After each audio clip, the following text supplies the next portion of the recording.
Good evening all of you. सबसे पहले हम आज जो चर्चा करेंगे वो हमारा टॉपिक है वर्ब। तो सबसे पहले हम वर्ब की डेफिनेशन पढ़ लेते हैं कि वर्ब किसे कहते हैं। तो वर्ब का मतलब होता है एक्शन। जब हम कोई भी काम करते हैं तो हमारा उस काम के अंदर कोई ना कोई एक्शन होता है। तो मोस्टली अगर हिंदी में देखें तो जिनके पीछे ना आता है वो हमारी वर्ब्स होती हैं, जैसे जाना, खाना, पीना, पढ़ाना, रोना। तो ये सारे हमारे क्या है, एक्शन है। अगर इसकी हम डेफिनेशन देखें तो डेफिनेशन होती है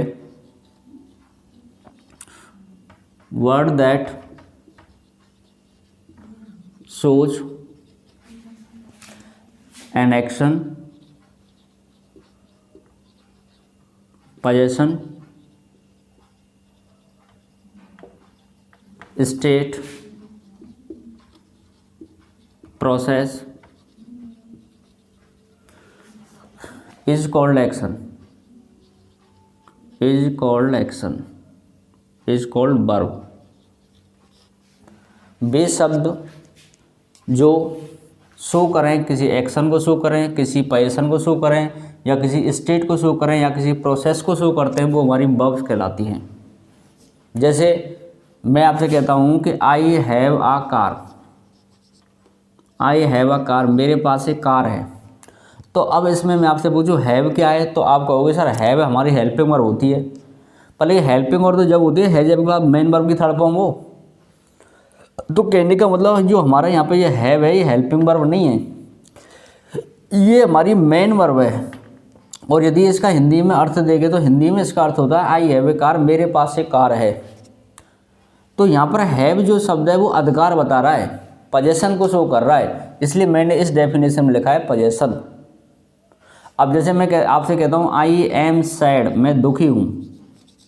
तो इसमें जो हमने आई एम सैड लिखा है, आई हमारा इसमें सब्जेक्ट है, एम हमारी मेन वर्ब है, हेल्पिंग वर्ब नहीं है, मेन वर्ब है।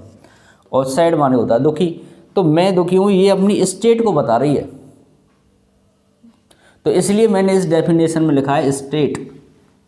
अब जैसे मैंने कहा आई एम प्लेइंग, मैं खेल रहा हूँ, तो मैं खेल रहा हूँ। तो कहने का मतलब इसमें ये क्रिया चल रही है, प्रोसेस। तो कोई भी वर्ब्स होती है उसका स्टार्टिंग पॉइंट भी होता है, उसका एंडिंग पॉइंट भी होता है। तो कोई भी काम है वो चल रहा है, ख़त्म हो गया है, तो इस चीज़ के बारे में जो हमें बताती है वो हमें वर्ब बताती है।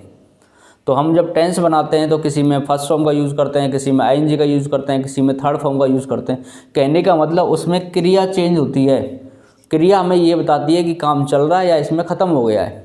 तो वर्ब की अगर हम डेफिनेशन देखें तो वर्ब का मतलब होता है word that shows an action, किसी भी काम को शो करे, किसी पोजीशन को शो करे, किसी स्टेट को शो करे, या किसी प्रोसेस को शो करती है, वो हमारी वर्ब कहलाती है।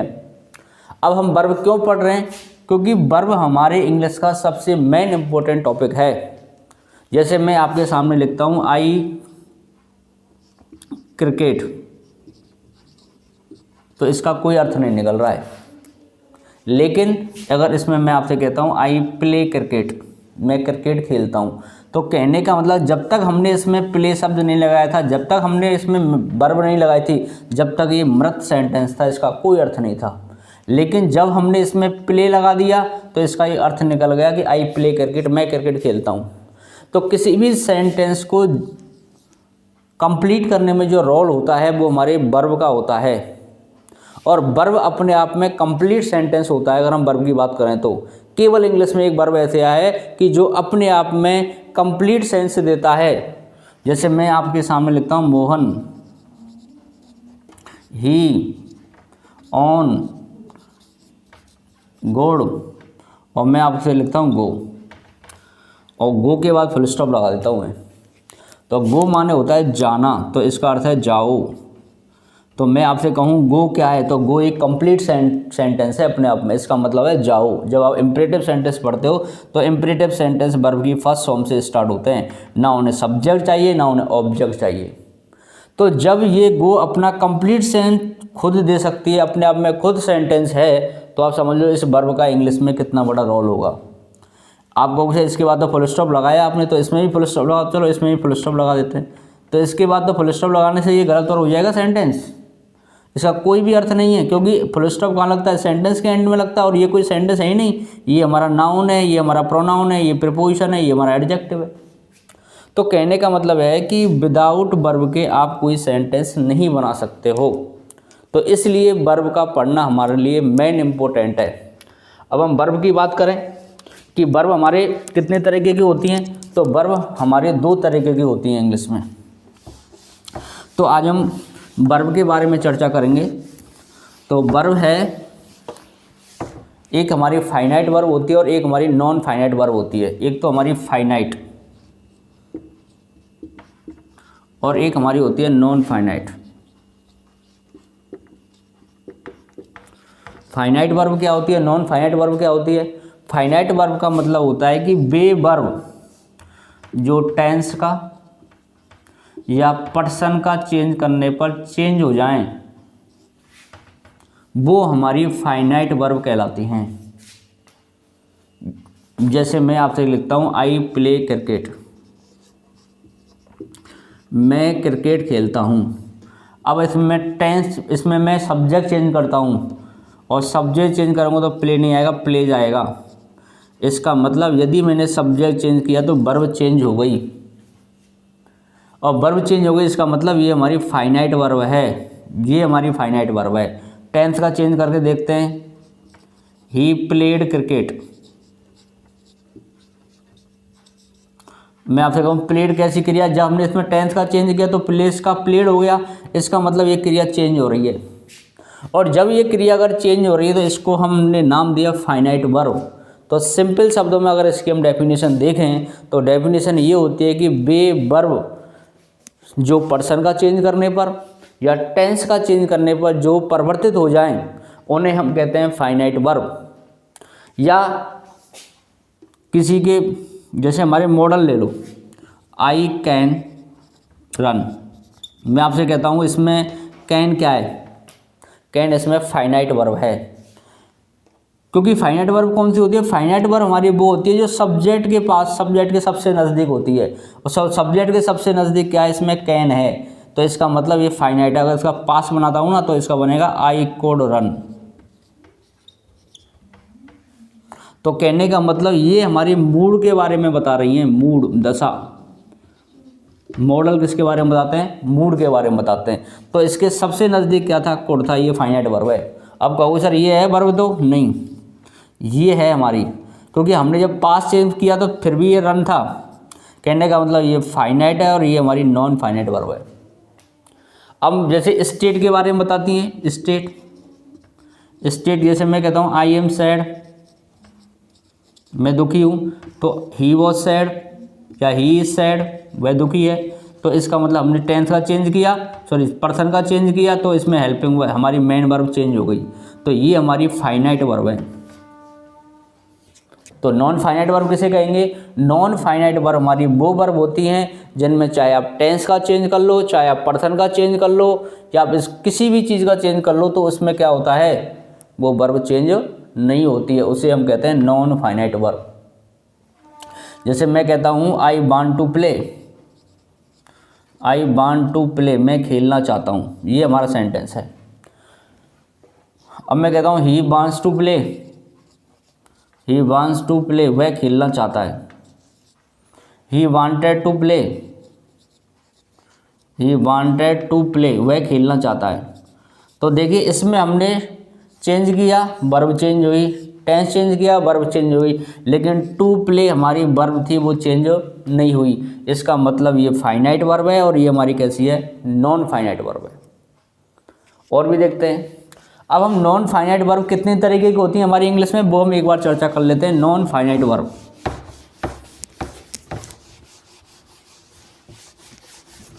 अब देखिए नॉन फाइनाइट वर्ब के बारे में हम पढ़ते हैं कि नॉन फाइनाइट वर्ब होती हैं वो हमारी कौन कौन सी होती हैं, कितने भागों में इनको डिवाइड किया गया है। तो जो हमारी नॉन फाइनाइट वर्ब होती है, नॉन फाइनाइट, तो हमारी नॉन फाइनाइट वर्ब होती हैं, पहला हमारा होता है इन्फिनेटिव,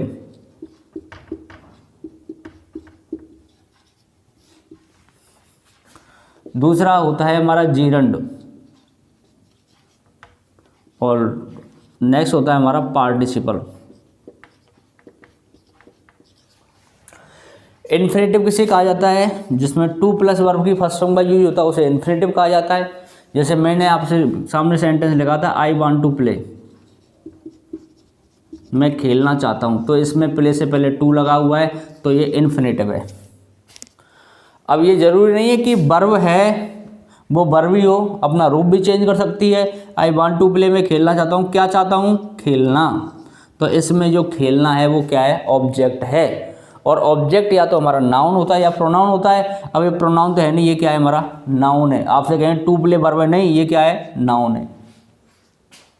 अब जो इन्फिनेटिव होता है वो हमारे उसको दो भागों में बांटा गया है। एक तो होता है फुल इन्फिनेटिव और एक हमारा होता है बेयर इन्फिनेटिव। बेयर इन्फिनेटिव वह होता है जिसमें टू प्लस वर्ब की फर्स्ट फॉर्म का यूज नहीं किया जाता है, वो बेयर इन्फिनेटिव होता है। लेकिन क्रिया दो होती हैं उसमें, जैसे इसमें दो क्रियाएं, वांट भी क्रिया और प्ले भी क्रिया है, लेकिन इससे पहले टू लगा हुआ है, इसको हम फुल इन्फिनेटिव बोलेंगे इस सेंटेंस को। लेकिन बेयर इन्फिनेटिव क्या होता है? जैसे मैं आपसे कहता हूँ लेट मी गो, मुझे जाने दो, तो इसमें लेट भी क्रिया है और इसमें गो भी क्रिया है, तो इसको हम कहेंगे हम बेयर इन्फिनेटिव। जैसे मैंने कहा ही मेड मी बीप, उसने मुझे रुलाया, इसमें बीप भी हमारी क्रिया है और इसमें मेड भी हमारी क्रिया है। तो इसमें दो क्रिया हैं लेकिन टू नहीं आ रहा है, इसका मतलब ये हमारा कैसा है? ये हमारा है कौन सा? Bare infinitive. अब हम जीरंड की बात कर लेते हैं। जीरंड क्या होता है? जीरंड वो होता है जिसका अर्थ करने पर हमें नानीने का भाव आए, नानीने आए हिंदी अर्थ करने में। जैसे मैं कहता हूँ swimming is a good exercise, तैरना एक अच्छा व्यायाम है। तो तैरना एक अच्छा व्यायाम है, स्विमिंग नानीने का अर्थ आ रहा है। अब मैं आपसे कहूँ ये स्विमिंग वर्ब है, नहीं, स्विमिंग हमारा नाउन है, क्योंकि सब्जेक्ट के स्थान पर या तो कोई नाउन आ सकता है या कोई प्रोनाउन आ सकता है। तो जो स्विमिंग है हमारा यहाँ पे, ये हमारा नाउन है, और जब इसका हिंदी हम अर्थ करते हैं तो इसका अर्थ निकलता है कि तैरना एक अच्छा व्यायाम है। तो ज़रूरी नहीं है कि ये सब्जेक्ट बन के आए, ये ऑब्जेक्ट बन के भी आ सकता है। जैसे मैंने कहा आई लाइक डांसिंग, मुझे डांस करना पसंद है। क्या करना? डांस करना। तो ये डांसिंग ऑब्जेक्ट बन के आ रहा है। क्या पसंद है? डांस करना। तो ये डांसिंग हमारी वर्ब नहीं हुई, ये हमारा क्या हो गया? नाउन बन गया। तो कहने का मतलब जो हमारी क्रियाएं जिसमें आईएनजी लगाने पर अगर वो नानीने का भाव देती हैं तो इसका मतलब वो हमारा जीरंड बन जाता है। जैसे मैंने कहा माई एम इज टीचिंग, मेरा एम है पढ़ाना, मेरा एम क्या है? पढ़ाना। तो इसमें टीचिंग वैसे आपको वर्ब लग रहा है लेकिन ये यहाँ पे जीरंड है। माई एम, मेरा एम क्या है? पढ़ाना। पढ़ाना क्या है? मेरा एम। तो इसमें टीचिंग है, ये वर्ब नहीं है, ये हमारा जीरंड है। तो जब वर्ब आईएनजी लग के आए और उसमें नानीने का भाव आए तो वो हमारा जीरंड कहलाता है।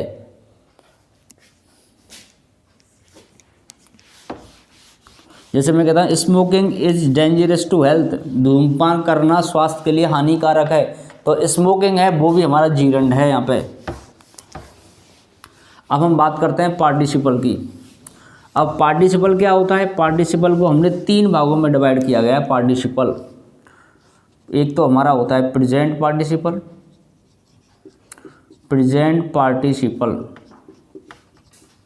एक हमारा होता है पास्ट पार्टिसिपल और एक हमारा होता है परफेक्ट पार्टिसिपल।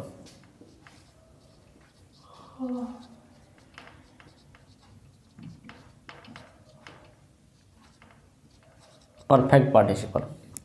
तो सबसे पहले हम प्रेजेंट पार्टिसिपल की बात कर लेते हैं। प्रेजेंट पार्टिसिपल क्या होता है? पार्टिसिपल आपसे कहें पार्टिसिपल फॉर्म का यूज़ करना है तो सीधी सीधी बात है, पार्टिसिपल का मतलब होता है कि वर्ब में आएगा ING, that is a participle form. अब मैं कहता हूँ पास्ट पार्टिसिपल यूज करना है, तो पास्ट पार्टिसिपल का मतलब होता है वर्ब की थर्ड फॉर्म का यूज करना। जब कोई वर्ब, अब पार्टिसिपल क्या होता है, जब कोई वर्ब या तो एडजेक्टिव बन के आ जाए या एडवर्ब बन के आ जाए। जब कोई वर्ब एडजेक्टिव या एडवर्ब बन के आती है तो वो हमारा पार्टिसिपल होता है। अब परफेक्ट पार्टिसिपल क्या होता है, परफेक्ट पार्टिसिपल में हैविंग प्लस थर्ड फॉर्म का यूज किया जाता है, हैविंग प्लस थर्ड फॉर्म, और हैविंग प्लस थर्ड फॉर्म का यूज हो रहा है, इसका मतलब वो परफेक्ट पार्टिसिपल है। अब प्रेजेंट पार्टिसिपल क्या होता है, जैसे मैंने कहा शेर को देखकर, शेर को देखकर वह भाग गया, वह भाग गया, मतलब इसमें एक घटना के बाद दूसरी घटना हो रही है तुरंत। जब एक घटना के बाद दूसरी घटना तुरंत हो तो वो प्रेजेंट पार्टिसिपल में बनाया जाएगा। तो शेर को देखकर मैं कहूँगा सीइंग आ लायन, वह भाग गया, ही रेन अवे। तो इसमें सीइंग आ लायन ही रेन अवे, ये हमारा सेंटेंस है, ये प्रेजेंट पार्टिसिपल का सेंटेंस है, इसको हम कहेंगे प्रेजेंट पार्टिसिपल। नेक्स्ट हम बात करते हैं पास्ट पार्टिसिपल और परफेक्ट पार्टिसिपल। तो एक परफेक्ट पार्टिसिपल देख लेते हैं, प्रेजेंट पार्टिसिपल और परफेक्ट पार्टिसिपल। परफेक्ट पार्टिसिपल एक घटना के बाद दूसरी घटना तो होगी लेकिन तुरंत नहीं होगी। जैसे मैं आपसे कहता हूँ घर जाकर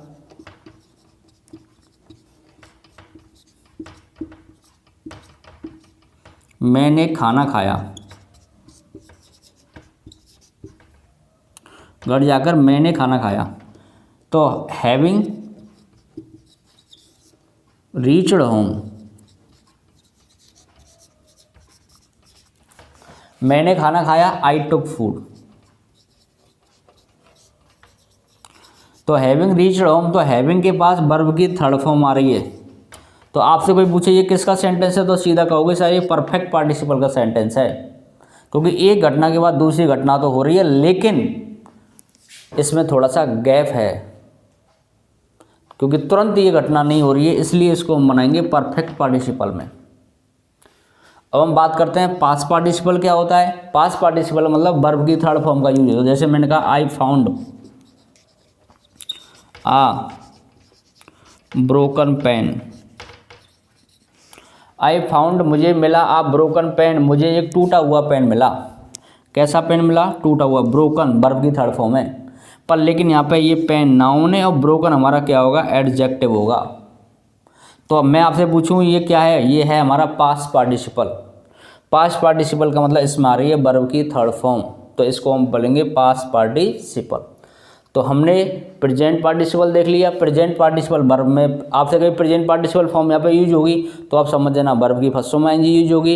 यदि आपसे कोई कहता है पास्ट पार्टिसिपल फॉर्म यूज होगी तो आप समझ लेना वर्ब की थर्ड फॉर्म यूज होगी। और परफेक्ट पार्टिसिपल का मैंने आपको बता ही दिया कि हैविंग प्लस थर्ड फॉर्म का यहाँ पर यूज होता है, वो हमारा होता है परफेक्ट पार्टिसिपल। तो हमने इस क्लास में हमने चर्चा की थी फाइनाइट और non finite verb. Finite verb हमारी क्या होती हैं, जिन पर सब्जेक्ट का असर पड़ता है या पर्सन का असर पड़ता है, वो हमारी फाइनाइट वर्ब होती हैं। नॉन फाइनाइट वर्ब हमारी वो होती हैं जिन पर ना तो पर्सन का असर पड़ता है ना टेंस का असर पड़ता है, वो हमारी नॉन फाइनाइट वर्ब होती हैं। नॉन फाइनाइट वर्ब को मैंने 3 भागों में डिवाइड किया था, इन्फिनेटिव, जीरंड और पार्टिसिपल। इन्फिनेटिव को मैंने 2 भागों में बताया था, एक बेयर इन्फिनेटिव होता है, एक फुल इन्फिनेटिव होता है। जीरंड को मैंने बताया यदि नानी ने का भाव देता है तो वो जीरंड होता है। पार्टिसिपल बता दो ये कर या करके का अर्थ देगा, या हुआ हुई हुए का अर्थ देगा, हुआ हुई हुए। अब जैसे मैंने यहाँ पे लगा I found a broken pen, मुझे टूटा हुआ पेन पाया, हुआ का भाव दे रहा है वर्ब। घर जा कर के मैंने खाना खाया, ये करके का अर्थ दे रहे हैं, तो इसका मतलब ये पार्टिसिपल के सेंटेंस हैं। और भी हमारी वर्ब होती हैं, हम चर्चा करें तो हमारी जैसे वर्ब होती हैं रेगुलर और इर्रेगुलर वर्ब भी होती हैं। अब रेगुलर वर्ब किन्हें कहते हैं, इर्रेगुलर वर्ब किन्हें कहते हैं। अब रेगुलर वर्ब क्या होती हैं और इर्रेगुलर वर्ब क्या होती हैं। जैसे मैंने कहा रेगुलर और इर्रेगुलर। रेगुलर वर्ब को हम दूसरा नाम दिया गया है वीक वर्ब, इसको वीक वर्ब के नाम से भी जाना जाता है रेगुलर वर्ब को। और इर्रेगुलर वर्ब को हम बोलते हैं स्ट्रॉन्ग वर्ब, इसको हम स्ट्रॉन्ग वर्ब के नाम से भी जानते हैं। अब किसी रेगुलर वर्ब कहते हैं और किसी इर्रेगुलर वर्ब कहते हैं। जैसे मैं आपके सामने एक क्रिया लेता हूँ प्ले, ये इसकी फर्स्ट फॉर्म है, प्लेड इसकी सेकंड फॉर्म है और थर्ड फॉर्म में इसकी प्लेड है। ये सेकंड फॉर्म, ये थर्ड फॉर्म। तो बात ये है कि रेगुलर वर्ब वह होती हैं जिनकी सेकंड फॉर्म और थर्ड फॉर्म सेम होती हैं, उन्हें हम कहते हैं रेगुलर वर्ब। तो इसकी सेकंड फॉर्म और थर्ड फॉर्म दोनों सेम हैं, इसलिए इस प्ले जो क्रिया है इसको हम रेगुलर वर्ब बोलेंगे। और रेगुलर वर्ब का दूसरा नाम मैंने बताया था, उनको कहेंगे वीक वर्ब। अब इर्रेगुलर वर्ब किन्हें कहेंगे? जिनकी सेकंड फॉर्म और थर्ड फॉर्म असमान होती हैं, डिफरेंट होती हैं, वो हमारे होते हैं इर्रेगुलर वर्ब। जैसे मैं आपके सामने लेता हूँ कम, केम और कम, तो इसकी सेकंड फॉर्म और थर्ड फॉर्म दोनों असमान हैं, ये इर्रेगुलर वर्ब है हमारी। अब मैं आपके सामने क्रिया लेता हूँ कट, कट, कट, और मैं आपसे कहूँ ये कैसी क्रियाएं, तो केवल सेकंड और थर्ड फॉर्म देखिए, सेकंड और थर्ड फॉर्म दोनों समान हैं, इसका मतलब ये हमारी रेगुलर वर्ब है। और भी हमारी क्रिया होती है ट्रांजिटिव और इंट्रांजिटिव वर्ब।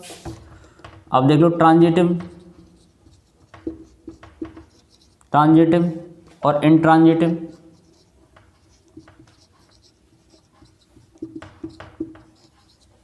ट्रांजिटिव वर्ब किन्हें कहते हैं? इंट्रांजिटिव। ट्रांजिटिव का मतलब सकर्मक, इंट्रांजिटिव का मतलब अकर्मक क्रिया। सकर्मक क्रिया किन्हें कहते हैं? जिन्हें कर्म की आवश्यकता होती है। जैसे मैंने कहा आई प्ले क्रिकेट, मैं क्रिकेट खेलता हूँ। अब क्रिया में क्या लगा के देख लो, अगर क्या लगाने पर तुम्हें आंसर प्राप्त होता है तो इसका मतलब वो सकर्मक क्रिया। आई प्ले, मैं खेलता हूँ, क्या खेलता हूँ? क्रिकेट, इसका मतलब सकर्मक क्रिया है। अकर्मक क्रिया कहने का मतलब जिसमें कर्म की आवश्यकता नहीं होती है। जैसे मैंने कहा आई लाफ, मैं हंसता हूँ, क्या हंसता हूँ? कोई आंसर ही नहीं आ रहा, इसका मतलब अकर्मक क्रिया है। आई बीप, मैं रोता हूँ, कैसी क्रिया है? अकर्मक क्रिया है। क्या रोना? कुछ नहीं। तो कहने का मतलब आप केवल क्रिया में क्या लगा के देख लो, क्या लगाने पर यदि आपको आंसर प्राप्त हो रहा है तो इसका मतलब वो हमारी सकर्मक है, और आंसर आपको प्राप्त नहीं हो रहा है इसका मतलब वो कैसी क्रिया है? अकर्मक क्रिया है। और भी हमारी वर्ब होती हैं जिनकी हम आगे चर्चा करेंगे।